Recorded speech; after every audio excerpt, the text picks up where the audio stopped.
नमः श्रीवर्धमानाय निर्धूतकलिलात्मने सालोकानां त्रिलोकानां यद्विद्यादर्पणाय ते। गुणवत अधिकार की चर्चा तो हम वैसे पूरी कर चुके हैं, परंतु आज एक शशि जी ने एक बिंदु उठाया था। वैसे कल भी इसकी चर्चा हुई थी, आज थोड़ी उसके ऊपर विशेष चर्चा करना चाहूँगा। वैसे शशि जी, आप एक बार वो पॉइंट पढ़ सकेंगे फिर से एक बार?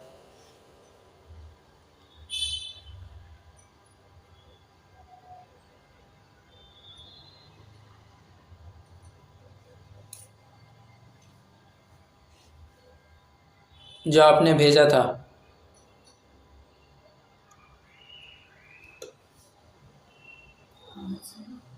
क्या बोल रहे भैया जी? सुनाई नहीं पड़ा। मैं कह रहा हूँ आप वो पॉइंट फिर से पढ़ पाएंगे क्या? मेरे पास अभी है नहीं वो सामने। अच्छा, मैं इस ग्रुप में भेज दूं क्या वापस? आप अभी फिलहाल पढ़ करके दिखाइए। ठीक है।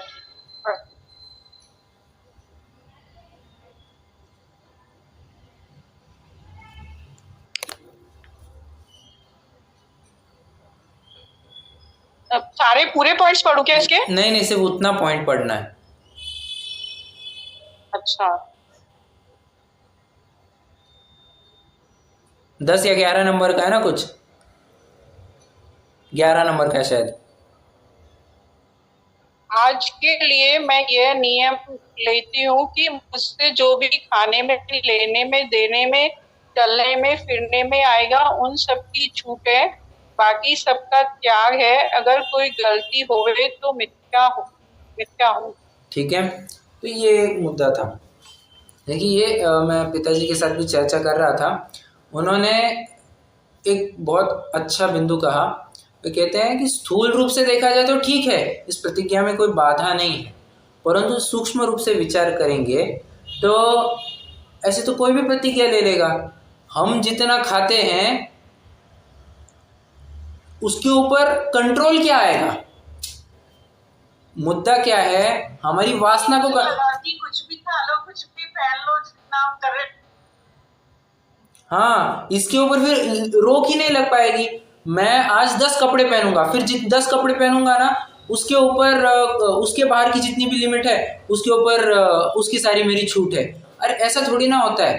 हाँ, अपनी वासना को कम करने की बात है। क्वांटिटी डिफाइन करनी पड़ेगी। मैं एक ही बार भोजन करूंगा, मैं 2 ही बार भोजन करूंगा, मैं एक ही रोटी खाऊंगा, मैं 2 ही रोटी खाऊंगा। ऐसे असीम जा करके मैं जितना खाऊंगा उतना उसके बाहर का सब मेरा त्याग, ऐसे प्रकार से नियम थोड़ा वेवर्ड बन जाएगा। मतलब वही कह रहे थे उसमें। जी भैया, हमारे यहाँ पे भी ऐसे करते हैं ना कि अभी एक आदमी पाव किलो सब्जी नहीं खा सकता है, कोई भी सब्जी हो रही नहीं तो, लेकिन पाव किलो से ज्यादा नहीं खा सकता है। तो ऐसे ऐसे लेते हैं कि मैं जो भी सब्जी खाऊंगा पाव किलो से ज्यादा नहीं खाऊंगा ऐसे करके। लेकिन कोई एक सब्जी या 2 सब्जी ऐसे कोई नियम नहीं लिया है। बराबर। तो क्या चलेगा क्या? नहीं चलेगा ना। जैसे पाव किलो की मर्यादा तो ली, क्वांटिटी तो ली, लेकिन अभी कौन सी सब्जी वो नहीं ली, तो ये नहीं चलेगा। मतलब एक प्रकार से ये ऐसी जो प्रतिज्ञा हुआ करती है, इसमें थोड़ी स्वच्छंदता की गंध आती है। आपने अपनी सीमा को डिफाइन ही नहीं किया ना। अब असीम कितना भी दौड़िए और जहां पर आपकी शक्ति खत्म हो जाए, फिर वहां पर विचार करना कि यहाँ तक मेरी सीमा यहीं तक थी और इसके आगे की मेरी सारी छूट है। तुमने बाउंड्री पहले डिसाइड करनी चाहिए थी और फिर जाना ही वहां तक चाहिए था।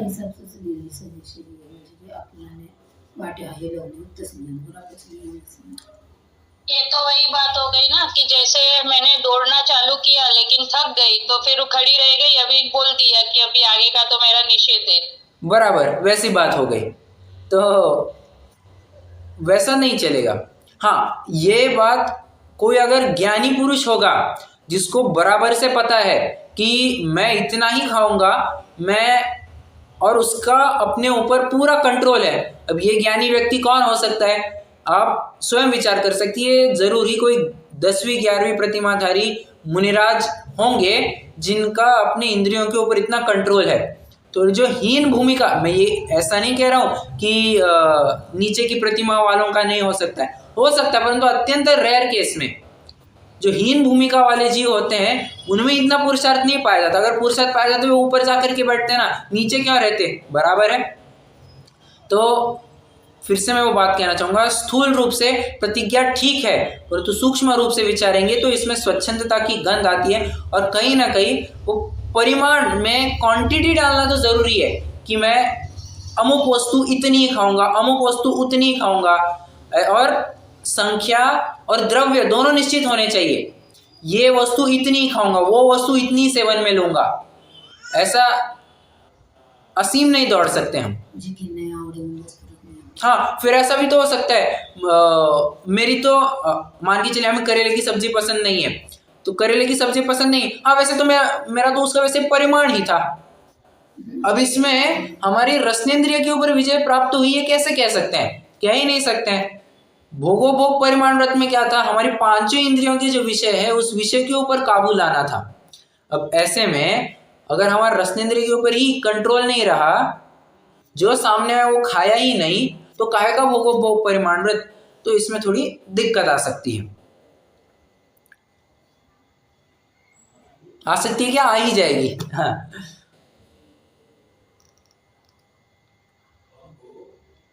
हाँ वो तर्क संगत लग रही है बात जी भैया जी। तो बस आप इसके ऊपर जरूर विचार करना। अच्छा वो आपने पॉइंट उठाया, कल तो मैं वैसे ही कह रहा था कि बात चल जाएगी, पर आज थोड़ा सा अच्छे इनपुट जरूर मिले हैं, ठीक है।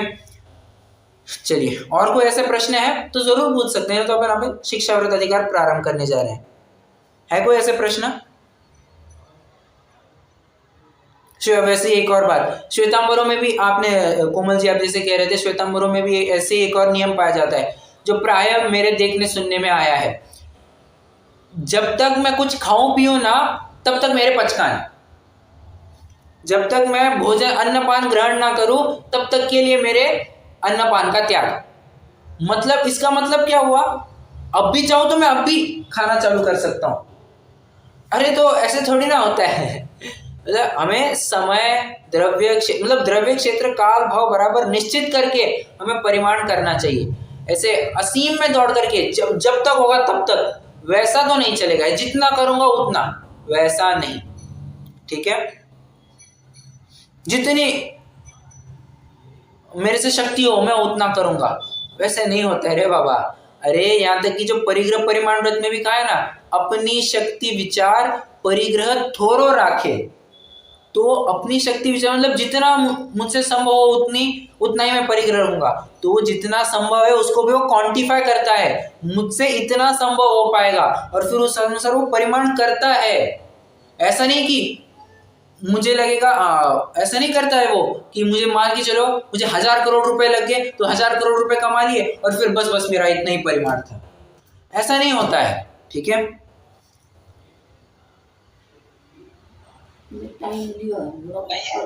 हाँ जी,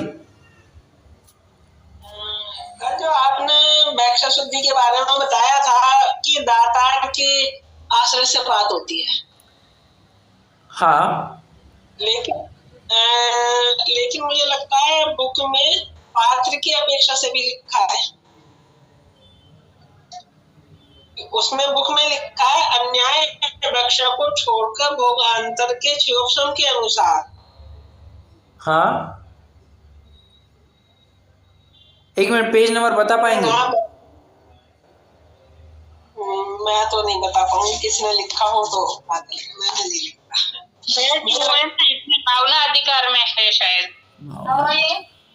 नहीं भावना में मिल जाएगा, लेकिन पेज नंबर लिखा होगा ना, तो अब मैं ढूंढ के देखती हूँ, एक मिनट मैं ढूंढ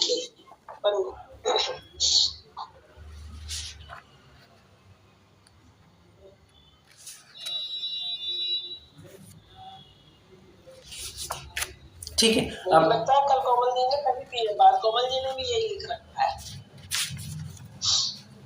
पेज नंबर 219।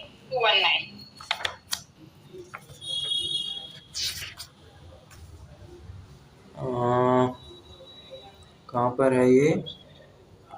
नहीं, ठीक है। भैक्ष्य शुद्धि, अन्याय अभक्ष को छोड़कर भोगांतराय के क्षयक्षम के अनुसार जो रस नीरस भोजन मिले उसी में समता रखकर लालसा रहित होकर भोजन करना है भैक्ष्य शुद्धि। बराबर, फिर ये पात्र अपेक्षा भी लग जाएगा। करेक्ट, सही बात है, बहुत अच्छा। भैक्ष्य शुद्धि पात्र, हाँ करेक्ट करेक्ट। भैक्ष्य शुद्धि ये पात्र और दातार दोनों की अपेक्षा लगेगा। बराबर, मैं थोड़ा गलत हो गया, आपकी बात सही है। भैक्ष्य शुद्धि ये दातार और पात्र दोनों की अपेक्षा लगेगा। और दूसरी कौन सी बात थी अपनी? भिक्षा भोजी। भिक्षा भोजी, भिक्षा भोजी ये प्रॉपरली पात्र की अपेक्षा ही बात लग जाएगी। वो भिक्षा द्वारा भोजन करता हुआ तपस्चरण करता करेक्ट है। करेक्ट, ये तो त्याग प्रतिमा वाला भी हो सकता है, यानी पात्र ही। हाँ करेक्ट, ये पात्र की बात। 11वें पट्टे में शायद सुमन मैम जी ने कहा है ना, 11वें पट्टे में वाले को भिक्षा भोजी। बराबर, उन्होंने स्वयं ने कहा है। करेक्ट। तो आप ना चाहे तो एक छोटा सा इसके लिए चार्ट भी बना सकते हैं, जैसे आपकी इच्छा हो। आप लिख सकते हैं पात्र, 3 कॉलम बनाइए।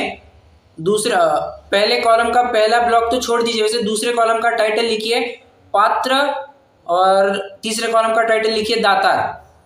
फिर पहले कॉलम में नंबर 1 पे लिखिए क्या कहते हैं अपना भैक्ष्य शुद्धि, और दूसरे नंबर पर लिखिए क्या कहते हैं अपना भिक्षा भोजी। तो भैक्ष्य शुद्धि ये दोनों की अपेक्षा लग जाएगा। दोनों के आगे टिक लगाना, पात्र के आगे भी दातार के आगे भी। और भिक्षा भोजी इसे पात्र के आगे टिक लगाना, दातार के आगे क्रॉस लगा देना। तो इस प्रकार से आपका छोटा सा समरी चार्ट भी बन जाएगा। गुड गुड, आप पढ़ रहे हैं, ये अच्छी बात है। देखिए, वैसे एक बात कहना चाहूँगा मैं, जब तक श्रोता वर्ग इस प्रकार से जागरूक रहेगा ना, विद्वान भी चाहे जो कुछ नहीं बोल पाएगा। विद्वान ने बोल दिया सो फाइनल, ऐसा नहीं। और ये आप सच्चे श्रोता के लक्षण दिखा रहे हैं। सच में कहूँ, ये सच्चे श्रोता के लक्षण हुआ करते हैं। आप इस प्रकार से जितनी खोजी बुद्धि रखेंगे उतना ही आपको लाभ होगा। इसलिए विद्वान ने कही है वो बात सही है या गलत है, तर्क की कसौटी पर खरी उतर रही है नहीं उतर रही है, इसका हमें स्वयं के आधार से भी निर्णय करना चाहिए। सिर्फ बाबा वाक्यम प्रमाण विद्वान ने कहा है इसलिए सही होगी, ऐसा बिल्कुल नहीं। जहाँ जरूरी है वहां पर हमें क्रॉस वेरीफाई भी करना आवश्यक ही है। बहुत अच्छा, परीक्षा प्रधानी होना बहुत जरूरी है। और यही एक प्रकार से, बोलिए कौन से अंग का आपने पालन किया है?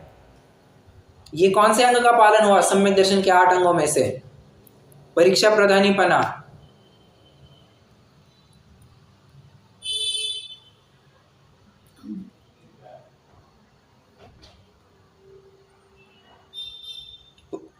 अमूल दृष्टि में हुआ क्या? बहुत अच्छा, वही लग रहा है अमूढ़, क्या कहा? मुझे भी वही लग रहा है। राइट, अमूढ़ दृष्टि में आएगा।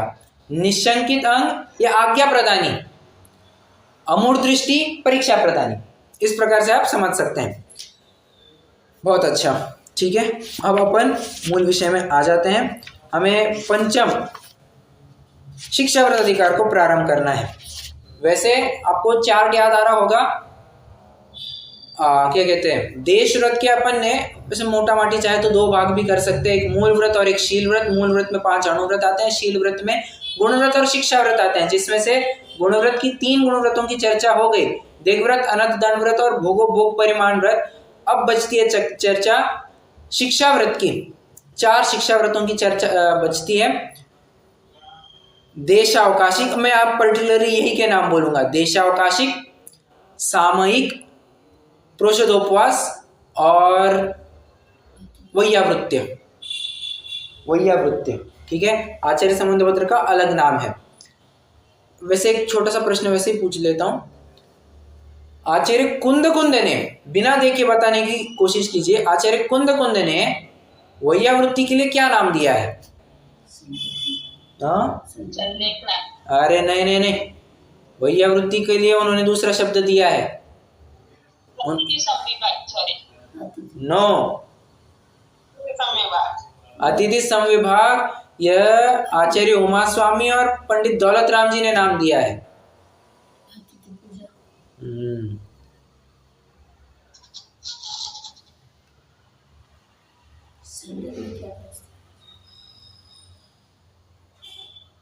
अतिथि पूजा यह नाम दिया है। ठीक है, आप जो संलेखना की बात कर रहे थे वो तो उन्होंने देश व्रत के अलावा वो संलेखना नाम का व्रत जोड़ दिया है। उन्होंने देश व्रत को इंक्लूड ही नहीं किया है और संलेखना को 12 व्रत में जोड़ दिया है। ठीक है, तो 4 शिक्षा व्रत कह रहे हैं। तो यहाँ पर सबसे पहले 91 नंबर के श्लोक में 4 शिक्षा व्रतों का नाम बताया है। देशावकाशिक, सामयिक पुरुषोत्तोपवास और वैयावृत्य। ध्यान रखना, वैयावृत्य शब्द ये दिया है। जैसे वैयावृत्ति कहेंगे तो भी कोई दिक्कत नहीं है, परंतु आचार्य देव ने स्पेसिफिकली वैयावृत्य इस शब्द का प्रयोग किया है, तो बेहतर रहेगा हम भी इसी शब्द का प्रयोग करेंगे। अब एक एक का स्वरूप प्रारंभ करते हैं। देशावकाशिक कहते हैं देश अवकाशिक।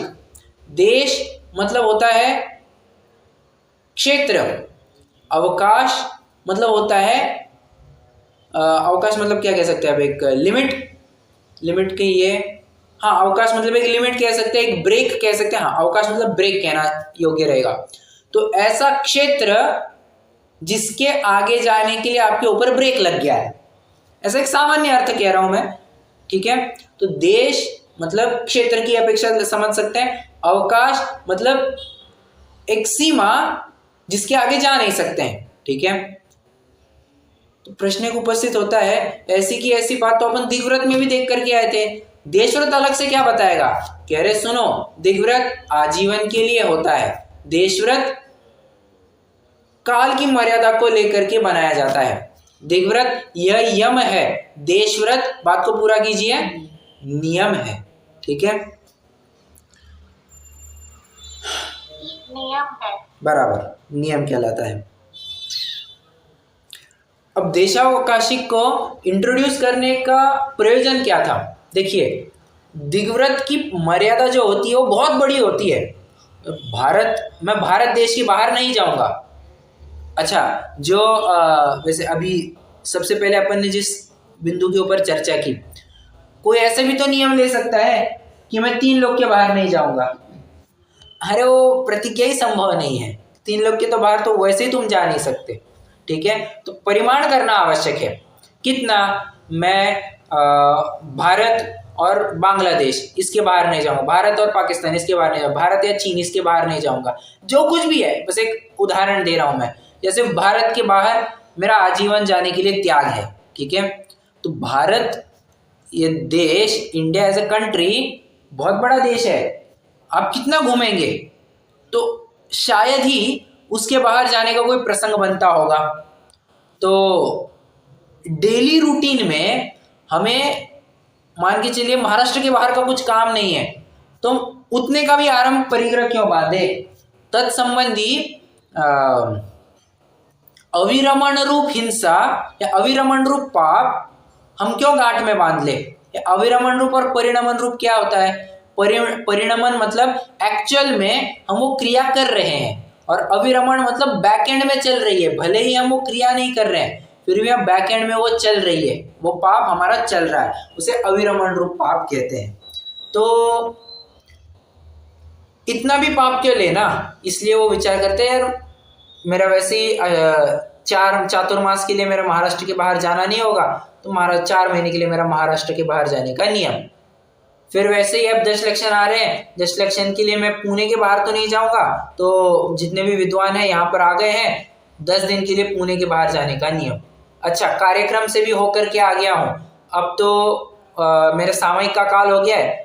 वैसे सामयिक के काल की बात नहीं है, वैसे मेरे स्वाध्याय का काल, ये थोड़ा बेटर रहेगा, मेरे स्वाध्याय का काल हो गया है, मैं अब इस कमरे के बाहर नहीं निकलूंगा, 1 घंटे के लिए कमरे के बाहर नहीं निकलूंगा। तो इस प्रकार से जो दैनंदिन जीवनचर्या में वो क्षेत्र में मर्यादा लाता है, उस प्रकार से उस उद्देश्य से देशावकाशिक व्रत को इंट्रोड्यूस कर दिया था। एक और बात ध्यान रखना, क्षेत्र जिस जिस प्रकार से घटेगा काल भी उस प्रकार से घटता जाएगा। मतलब जितने कम क्षेत्र का परिमाण करेंगे उतने ही कम काल के लिए हम उस क्षेत्र का परिमाण किया हुआ पाए जाएंगे। हमने सिर्फ पुणे के बाहर नहीं जाएंगे यार, पुणे के बाहर कितना टाइम नहीं जाओगे, तुम्हारे बाहर की जगह पे भी मुंबई में काम होगा, जयपुर में काम होगा, सूरत में काम होगा और न जाने कितने जगह पे काम होगा तुम्हारा। तो इन जगह पे तुम्हारा काम होगा तो तुम्हें बाहर तो निकलना पड़ेगा ना। तो जितना क्षेत्र कम काल की मर्यादा भी उतनी ही कम। ठीक है, अब वो क्षेत्र की मर्यादा किस प्रकार से बांधता है, सेम एज जो हम दिग्व्रत में पढ़ करके आए उस प्रकार से ले लेगा। ये अलग कुछ कंसेप्ट नहीं है। मैं इस नदी के आगे नहीं जाऊंगा, मैं उस पर्वत के आगे नहीं जाऊंगा, या फिर और क्या कह सकते हैं, आज के लिए मैं बाजार के आगे नहीं जाऊंगा। ऐसा तो नहीं हो सकता ना कि बाजार आज के आज उठ करके 10 किलोमीटर आगे चले गए, ऐसा तो नहीं हो सकता है। तो आज के दिन मैं बाजार के आगे नहीं जाऊंगा, आज के लिए मैं घर के बाहर नहीं निकलूंगा। तो घर थोड़ी ना आज के आज उठ करके बाजू के पड़ोस में चले जाएगा, ऐसा नहीं होता है। तो इन कुछ स्थानों को जो देखिए, व्रत अभी टेम्पररी टाइम के लिए लिया जा रहा है ना, तो इस टेम्पररी टाइम के व्रत के लिए कुछ टेम्पररी स्थानों का चयन किया जा सकता है, उसमें कोई बात नहीं। हाँ, जितना लॉन्ग टर्म होगा ना तो उसके लिए फिर कोई परमानेंट जगह की खोज आपको करनी पड़ेगी।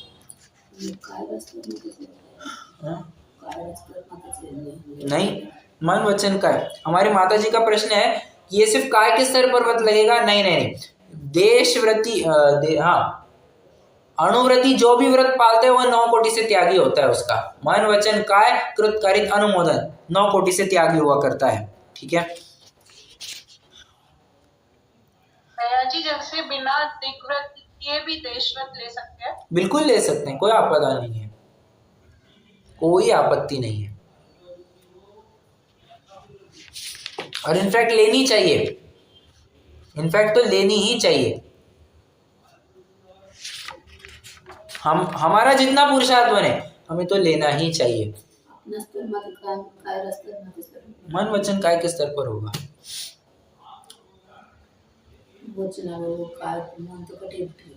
तो उसी को तो पुरुषार्थ कह रहे। अपने चंचल मन को देखिए, हमारी माता जी कह रही है, उनको अभी समाधान नहीं हुआ है।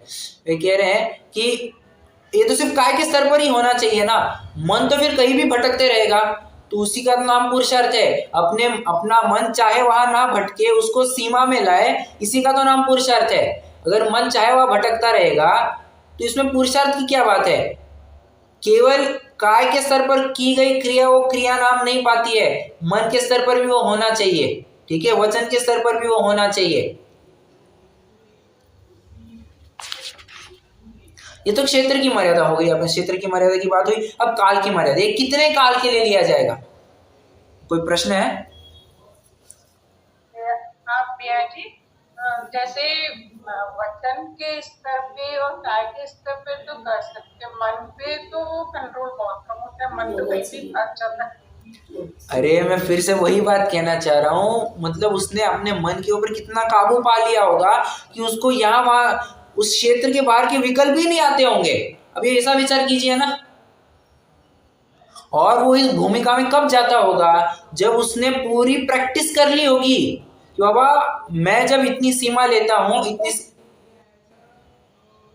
फिर वो कैसे जैसे जम्बू द्वीप में महाविदेश क्षेत्र में भगवान सिमंदर विराजते हैं, तो वो वचन से स्तुति कैसे करेंगे? अरे क्या है महावीर क्षेत्र में ऐसे, और मन से भी वो सोचेगा कि महावीर क्षेत्र कितना अच्छा है, क्या क्या है, प्रथमानुयोग में पढ़ेगा कभी ऐसे। तो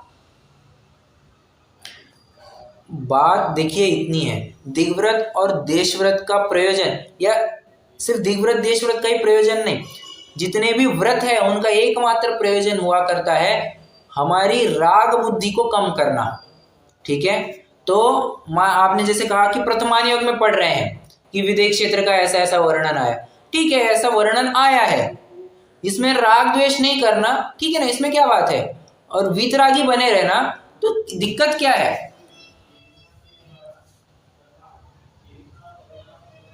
संभव है वैसी बात। और ध्यान रखना, ज्ञानी होने के बाद इस अवस्था पर तभी पहुंचा जाता है कि जब वो इतना प्रैक्टिस कर चुका होगा कि आए कोई भी परिस्थिति सामने आए, अप्रभावित बने रहने का उसका पूरा प्रयास रहेगा। जब इतना वो पुरुषार्थ से कर पाता है तभी जाकर के वो इस भूमिका में आता है। यानी वो बाहर का सोच तो सकता है, लेकिन वो वहां पे जाने की भावना नहीं रखेगा, ऐसा वो मन से हाँ, एक प्रकार से आप वैसे कह सकते हैं, मतलब विकल्प तो आ सकता है, विकल्प भी कहने की अपेक्षा अब जैसे मान के चलिए वो कर्णानियों का प्रकरण पढ़ रहा है, तो कर्णानियों के प्रकरण में पढ़ते पढ़ते तो कितनी जगह का वर्णन आ जाएगा, पूरे 3 लोक का वर्णन आ जाएगा, 3 लोक में घूमना हो जाएगा उसका। परंतु यहाँ पर वो उस घूमने के साथ राग द्वेष नहीं करने की बात है, ठीक है। अब वर्णन आया तो वर्णन आया है, हाँ भाई जिनागम में ऐसा वर्णन दिया हुआ है, ठीक है, ज्ञान उसमें सिर्फ ज्ञान किया, ज्ञान के साथ साथ राग नहीं जोड़ा या द्वेष नहीं जोड़ा, तो सिर्फ ठीक है, वैसे चल जाएगा। जो अपन कह रहे हैं ना कि मन के स्तर पर वो विकल्प भी नहीं करेगा, वो राग द्वेष वाले विकल्प नहीं करेगा, ये समझना चाहिए।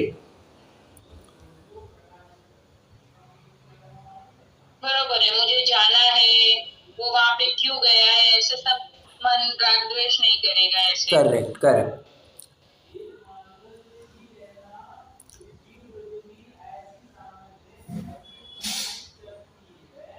शशि जी, हाँ हाँ हाँ, बोलिए बोलिए बोलिए। हाँ, मैंने मतलब ऐसा भी हो सकता है कि जैसा हमने कहीं का नियम ले लिया, लेकिन तीर्थ के लिए या किसी गुरु के लिए जाना पड़े तो कहते हैं उसमें कोई परेशानी नहीं है। तो बात मैंने कह ही दी थी, वैसे भी जब अपन देश व्रत दिग्व्रत की चर्चा कर रहे थे तब तो मैंने ये बात कह ही दी थी कि तीर्थ वंदना आदि के लिए छूट बताई गई है। हाँ, उसमें छूट बताइए, जो नहीं अभी बात है ना, पढ़ रहा है तो पढ़कर भाव बन भी जाए जाने के कहीं, तो उसमें कोई दिक्कत नहीं है। तो मैं वही कह रहा हूँ, तीर्थ क्षेत्र आदि के लिए वैसे कोई दिक्कत वाली बात है ही नहीं। तीर्थ वंदना के लिए जाना है, महाराज का उपदेश सुनने जाना है या विद्वान का उपदेश सुनने जाना है, ठीक है ना। उन्होंने अपने राग की वजह से हटाने के लिए ये बात कही गई है। क्या वैसे तो घूमते हैं ना आजकल बच्ची में, घूमने फिरने उधर इतना राग और अपनी आसक्ति रखने की वजह से ये लेना है ना। हाँ, करेक्ट करेक्ट। अच्छा, एक और बात समझना, अगर तीर्थ वंदना के नाम पर भी सिर्फ घूमने का ही प्रयोजन है तब तो फिर वो भी अतिचार के अनाचार में चला जाएगा। हाँ हाँ हाँ, बराबर। आजकल तीर्थ भी वैसा घूमने के लिए जा रहे हैं। तीर्थ क्षेत्र की वंदना करके भी करना क्या था, वीतरागता उत्पन्न करनी थी, उसमें भी जाकर के वहां पर राग उत्पन्न नहीं किया तो फिर मतलब क्या है? वीतरागता के स्थान पर आकर के राग उत्पन्न करना, तो फिर राग उत्पन्न करना तो जहां थे वहीं पे कर लेते। क्षेत्र को लांग करके राग उत्पन्न करने की बात क्या थी? व्रत तो वैसे ही तोड़ दिया ना, समझ रहे हैं? ठीक है शशि जी, आपको समझ में आया?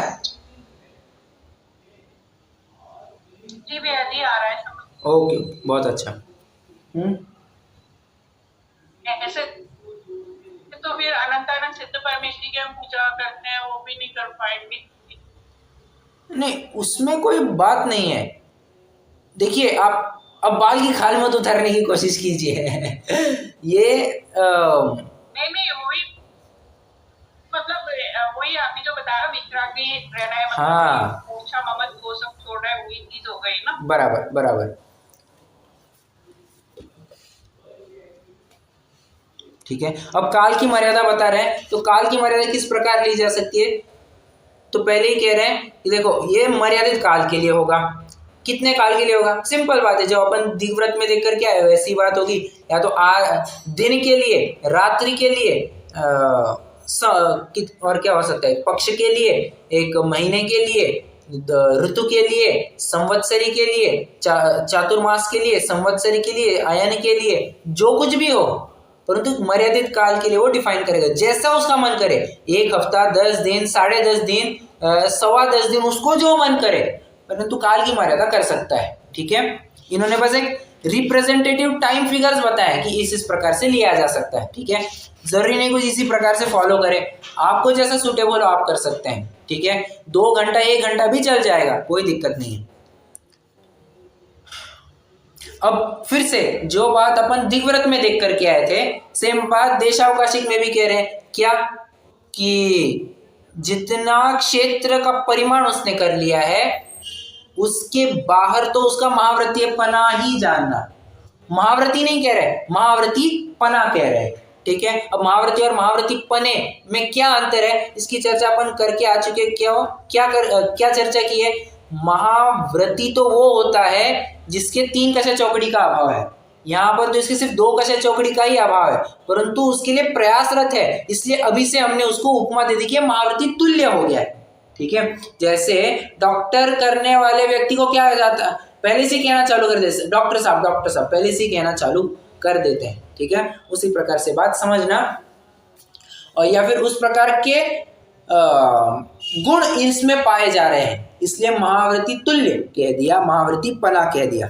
अब देशावकाशिक के 5 अतिचार, अब ये थोड़े से अच्छे अतिचार, अच्छा क्या, अच्छा और बुरा क्या कहे, परंतु थोड़े से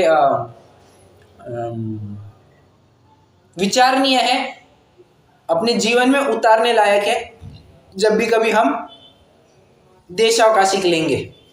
कहते हैं प्रेषण शब्दानयनम। प्रेषण मतलब भेजना। क्या भेजना? कुछ चिट्ठी आदि के माध्यम से भेजना।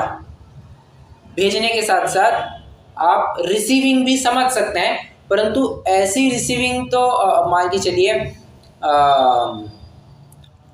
कोई वहाँ का स्थानिक विद्वान है, अब स्थानिक विद्वान को जितनी उसने मर्यादा ले रखी है उसके बाहर से प्रश्न आया शंका समाधान आदि के माध्यम से, तो वो तो ठीक है, उसकी कोई बात नहीं है, परंतु जो चिट्ठी चपाटी चल रही है अपने पुत्र मित्र आदि के साथ, जो चिट्ठी चपाटी चल रही है, राग द्वेष की कथा भरी बात चल रही है, उसको भेजने या स्वीकारने की मनाही यहाँ पर की जा रही है। ठीक है, तो मर्यादा के बाहर कुछ भेजना नहीं।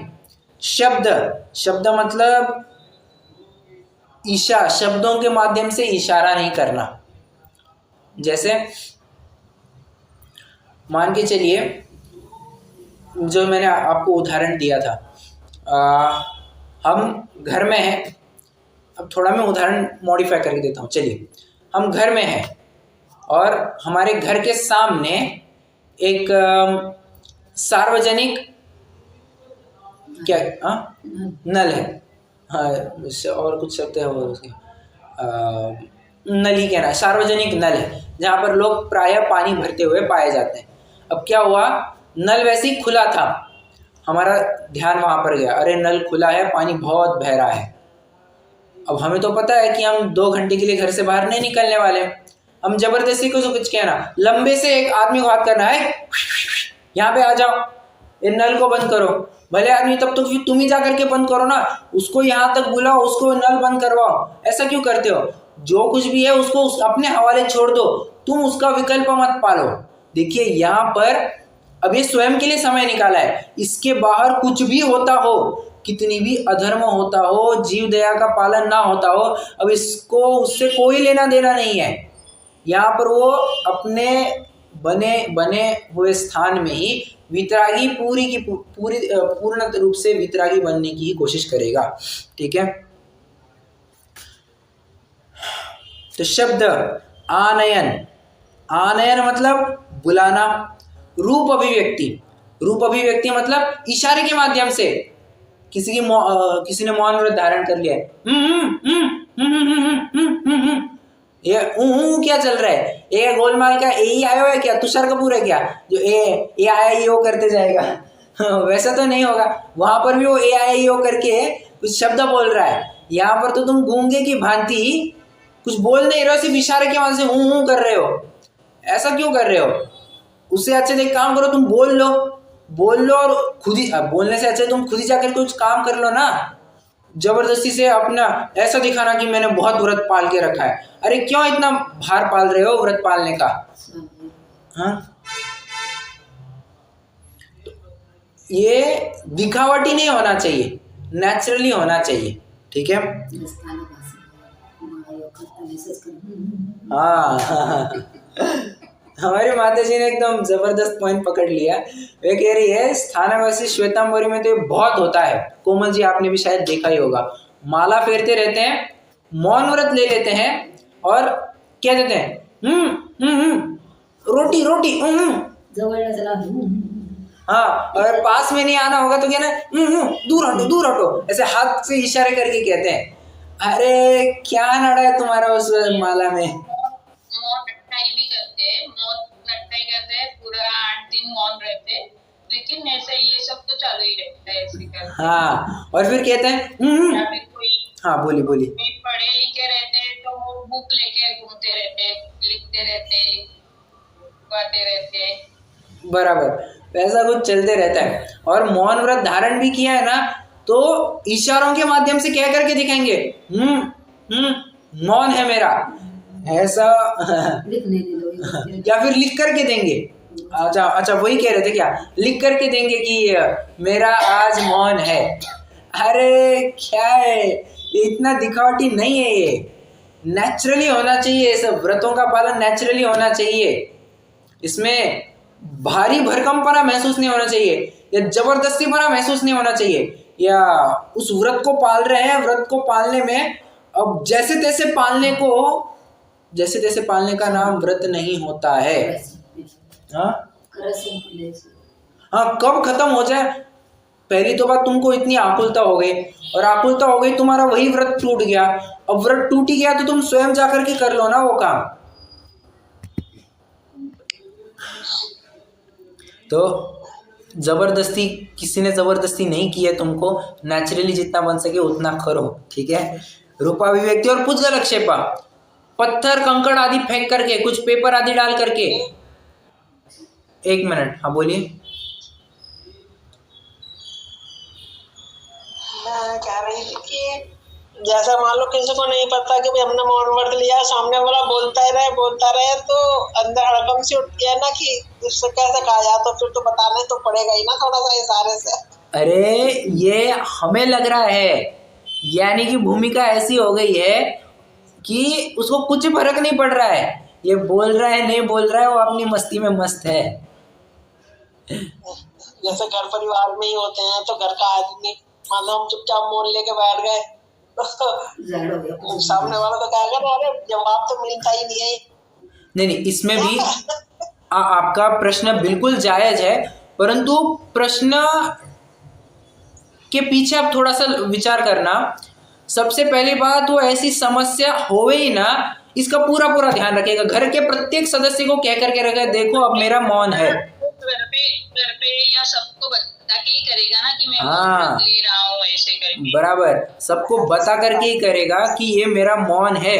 और फिर ऐसा भी बोल करके रखेगा कि कोई भी मेरे से मिलने आए उनको पहले ही कह देना इनका मौन व्रत है। बस समस्या तो वहीं पे निपट जाती है।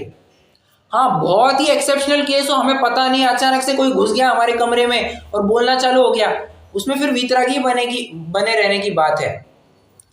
और फिर एक पॉइंट ऑफ टाइम पे सामने वाले को भी समझ में आ ही जाएगा, ये हाँ हूँ करके भी कुछ रिस्पॉन्स ही नहीं दे रहा है, मतलब जरूर इनका कुछ मौन व्रत होगा, समझदार व्यक्ति होगा तो ये समझेगा।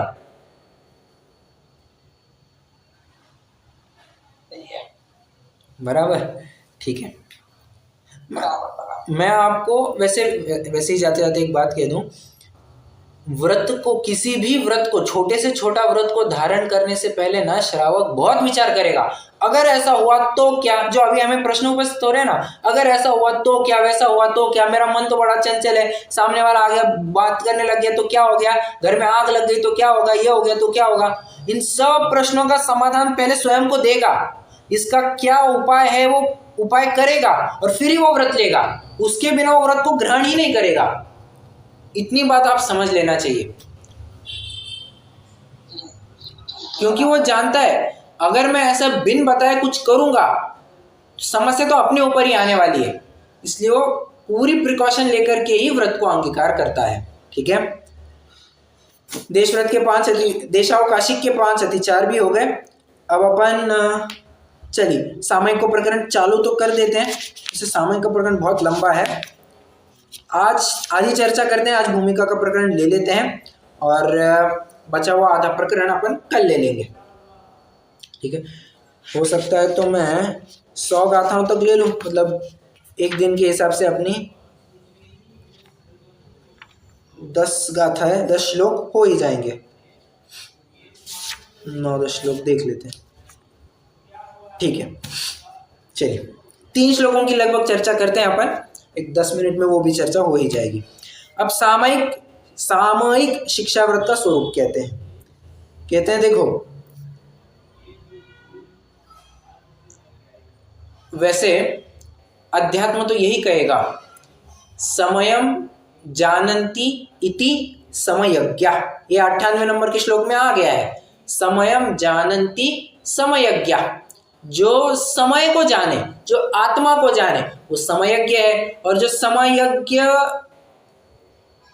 होने की क्रिया है, प्रक्रिया है, वो सामयिक कहलाती है। ठीक है, समय को जानने की प्रक्रिया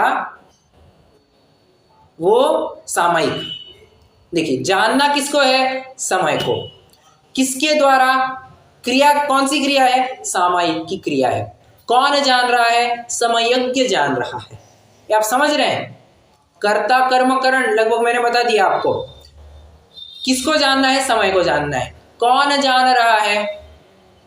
कर्ता हो गया, हाँ कर्ता तो ये हो गया ना, समयज्ञ। कर्म हो गया जिसको प्राप्त होना है, समय को प्राप्त होना है, और करण जिसके द्वारा प्राप्त होगा, सामयिक नाम की क्रिया, कर्ता कर्म करण हो गया। ठीक है, ध्यान रखना, कर्ता कर्म करण ये 3 भिन्न वस्तुएं नहीं हुआ करती है। समय सार का एक कलश है, मुझे अच्छे से वो शब्द याद नहीं आ रहे हैं, हल्की हल्की हिंट आ रही है बट वो प्रॉपर जोड़ नहीं पाऊंगा मैं। कर्ता कर्म, सॉरी एक्सट्रीमली सॉरी, इस समयसार का कलश नहीं है, ये परीक्षा मुख सूत्र का शायद दूसरे अध्याय का 9वां सूत्र होना चाहिए, मुझे अच्छे से याद नहीं है, पर ये दूसरे अध्याय का कोई सूत्र होना चाहिए, जहां पर वे कहते हैं कि कर्ता कर्म करण ये तीनों वस्तुएं तो अपने पास ही हुआ करती है, तो हमेशा उपादान रूप ही हुआ करती है। निमित्त तो बाहरी वस्तु हो गई, मतलब जो 4 बातें आवश्यक है कार्य के लिए, तो उसमें से 75% कोटा तो तुम्हारे पास ही है। समझ में आ रहा है? तो स्वयं को जानने की प्रक्रिया जिस जरिए से जाना जाता है वो सामयिक शिक्षाव्रत। ठीक है, ये सामयिक की क्रिया, शिक्षाव्रत भी नहीं कहेंगे, सामयिक नाम की क्रिया। अभी सामयिक की क्रिया ये कई जीवों के पाई जाएगी। जो आत्मानुभूति कर रहा है वो सामयिक की क्रिया से ही होगा, बराबर। आत्मानुभूति सामयिक की प्रक्रिया से ही होती है, क्योंकि अन्य स्थिति में नहीं होती है, सामयिक में ही आत्मानुभूति संभव है। अब आप कहेंगे मुनिराज तो सोते सोते भी कर लेते हैं, भले आदमी और ट्रेंड आदमी है वो। देखिए, जो जिसको गाड़ी चलानी आती है वो तो हाथ छोड़ करके गाड़ी चला लेगा, हाथ छोड़ करके और बिना एक्सीडेंट के कर लेगा। जो अभी अभी बस अपने क्या कहते हैं नन्हे मुन्ने कदम इस मोक्ष मार्ग पर रख रहा है, वो तो बराबर से हाथ छोड़ करके छोड़िए, वो तो बराबर साइड व्हील लगा करके साइकिल चलाएगा पहले, गाड़ी तो और दूर की बात है। समझ रहे हैं? मतलब जो ट्रेंड व्यक्ति होता है उसकी कोई बात नहीं हुआ करती। जो अभी अभी अपने कदम इस मार्ग पर रख रहा है उसको आत्मानुभूति होगी तो सामयिक की अवस्था में ही होगी, ये बात समझनी चाहिए। और सम्यक्त्व को प्रकट करने के जो कंडीशंस बताए हैं, क्या कंडीशंस बताए हैं जी? कंडीशंस ये बताए हैं कि पर्याप्त होना चाहिए, और क्या कहा, संगी होना चाहिए, फिर जागृत होना चाहिए, महत्वपूर्ण शब्द जागृत होना चाहिए, साकार उपयोगवान होना चाहिए, ये सब कंडीशंस लिखे हैं वहां पर। ठीक है, जागरूक होना चाहिए का मतलब क्या है? अरे सोई हुआ हालत में नहीं होना चाहिए। और सामयिक की अवस्था पूरी जागृति की अवस्था हुआ करती है। ऐसा नहीं समझना कि he has gone into deep sleep। वैसे डीप स्लीप का अर्थ प्रायः लोक में मरण के रूप में किया जाता है, परंतु मैं अब यहाँ थोड़े से अलग अर्थ में कर रहा हूँ। डीप स्लीप मेडिटेशन आदि के प्रकरण में एक चिर निद्रा, एक लंबी निद्रा में चले जाना, इस प्रकार किया जाता है। तो ये लंबी निद्रा नहीं है बाबा, ये पूर्ण जागृति की अवस्था है। ठीक है। हाँ। अब प्रश्न एक और उपस्थित होता है, सामायिक को इंट्रोड्यूस करने का प्रयोजन क्या? वे कहते हैं देखो, तुमने बहुत बड़े क्षेत्र का परिमाण तो कर लिया, भारत के बाहर तो नहीं जाने, तो तुमने परिमाण कर ही लिया है। अब कुछ काल के लिए तुमने महाराष्ट्र के बाहर नहीं जाऊंगा ऐसी भी प्रतिज्ञा कर ली है। तो धीरे धीरे करते करते, मैंने कहा था ना आपको थोड़ी देर पहले, 1 घंटे के बाहर मैं कमरे से बाहर नहीं जाऊंगा, और आधे घंटे के लिए जब तक मेरी सामयिक चलेगी, वैसे मैं उदाहरण दे रहा हूँ, आधे घंटे के लिए जब तक मेरी सामयिक चलेगी मैं इस क्षेत्र से बाहर नहीं जाऊंगा। मतलब स्वयं रिड्यूसिंग द रेडियस, धीरे धीरे धीरे धीरे वो क्षेत्र कम करते आ रहा है। और क्षेत्र को कम करते करते क्यों आ रहा है? क्योंकि वो जानता है मैं जिस परम तत्व की खोज में हूं वो मुझे इन क्षेत्रों में कहीं पे भी नहीं मिलने वाली है। तो जिस शरीर के माध्यम से मैं गमन आदि कर रहा हूं, जिस शरीर के निमित्त से मैं गमन आदि कर रहा हूं, उस शरीर में ही तो मैं हूं। मेरी खोज स्वयं की खोज मैं बाहर क्यों कर रहा हूं? मेरे अंदर ही तो करनी चाहिए। समझ रहे हैं?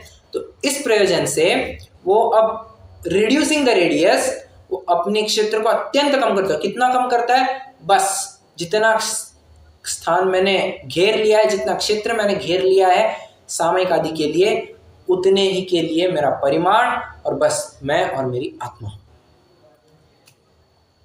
इस प्रयोजन से, और ऐसे में ही आत्मा का अनुभव संभव है।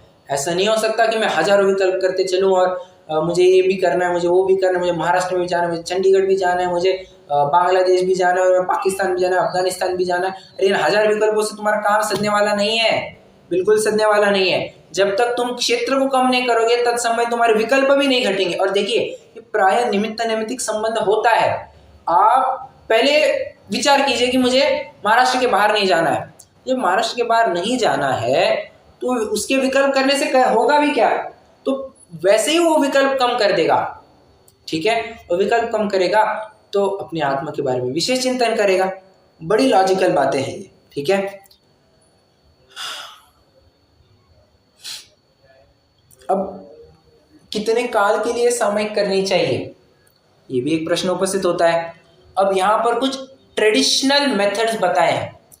चोटी बांधना या पद्मासन में बैठे रहना, और क्या उदाहरण है यहाँ पर, मुट्ठी बांध करके रखना। जितने काल तक मेरी ये मुट्ठी बनी रहेगी उतने काल तक के लिए मैं सामयिक करूँगा। ठीक है? और उदाहरण भी इन्होंने ऐसे ही दिए हैं जो ऑन एन एवरेज एक मुहूर्त 1 घंटा इतना चल जाएगा। ऑन एन एवरेज सामयिक का काल भी उतना ही होता है, तो ये भी उतना ही चल जाएगा। इस हिसाब से इन्होंने ये अंदाजे से बता दिया। प्रश्न है इनको कैसे पता? अरे स्वयं भी जब सामयिक करते होंगे या स्वयं ने कभी गृहस्थ अवस्था में सामयिक की होगी तो स्वयं ने ये बातें नहीं की होगी क्या? स्वयं ने भी की होगी। तो उस ऊपर से उस तर्क को ध्यान में रखते हुए ये सब कह रहे हैं। ठीक है? मुट्ठी को बांधना, चोटी को बांधना, या कपड़े की पर्टिकुलर गठान को बांध करके रखना, इस प्रकार से जब तक ये छूट ना जाए तब तक का मेरा नियम है। ओके? हाँ, वो नियम भी ऐसे ही लेगा कि जो सहज रूप से खुलने में संभव हो। ऐसा नहीं वो नागदत्त सेठ के हिसाब से नहीं कि ये दिया जल रहा है तब तक मैं सामयिक करूंगा। भले आदमी कोई आकर के बार बार दिए में तेल डालता रहेगा, वो वादी में तेल डालता रहेगा, अग्नि तो और जलती रहेगी, वो दिया तो चलती ही रहेगा। समझ रहे हैं आप? तो जो नियम ले रहे हैं ना, जिस कंडीशन के ऊपर ले रहे हैं, वो कंडीशन भी स्वाधीन होनी चाहिए, कोई पराधीन वस्तु के अधीन नहीं होनी चाहिए। ओके? अब अगला प्रश्न है सामयिक कहाँ करें? सामयिक क्या है ये तो बता दिया। सामयिक कितने काल के लिए की जा सकती है, मतलब काल की मर्यादा कैसे निश्चित की जाए, इसकी चर्चा हो गई। अब क्षेत्र, किस क्षेत्र में करनी चाहिए सामयिक, तो कह रहे हैं एक मेन कंडीशन है यहाँ पर, बॉटम लाइन है। क्या बॉटम लाइन है, तो कहते हैं जहां पर भी तुम्हें एकांत मिले, जहां पर भी मतलब शमशान में मिलेगा एकांत, तो वहां जाकर के कर लो। नहीं जंगल में मिल सकता है तो वहां जाकर के करो, गार्डन में मिलेगा वहां जाकर के करो, अरे घर में मिलेगा घर में बैठ करके करो। तुम्हें जहां पर एकांत मिलेगा वहां पर तुम्हें सामयिक करनी चाहिए, ठीक है। और कैसे करनी चाहिए, प्रसन्न धिया, क्या कहते हैं, प्रसन्न धिया, अत्यंत आनंदित होकर के सामयिक करनी चाहिए। कोई जोर जबरदस्ती से कोई तुम्हारे पीछे हंटर लेकर के बैठे कि तुम्हें सामयिक करनी है, तुम्हें सामयिक करनी है, इस प्रेशर में कभी भी सामयिक ना करनी चाहिए, ना ही संभव है, क्योंकि उसमें निर्विकल्पता से ज्यादा विकल्प ही ज्यादा आएंगे, ठीक है। तो अत्यंत प्रसन्न चित्त होकर के सामयिक करनी चाहिए, ऐसे अस्थिर चित्त होकर के, बहुत चंचल चित्त के माध्यम से सामयिक कभी भी नहीं करनी चाहिए, ठीक है। इन 99 श्लोक की अपन ने चर्चा कर ली है। अब क्या है, 100वें श्लोक से 100 और 101 नंबर के श्लोक ये आपस में जुड़े हुए हैं और इनकी चर्चा करने के लिए थोड़ा समय भी लगेगा, क्योंकि ये श्लोक इन टर्न बचे हुए श्लोकों से जुड़े हुए हैं, आने वाले श्लोकों से। मुझे लगता है 99 श्लोक तक ही रुक जाएंगे, 100 नंबर के श्लोक से चर्चा कल प्रारंभ करेंगे। कोई प्रश्न है यहाँ तक?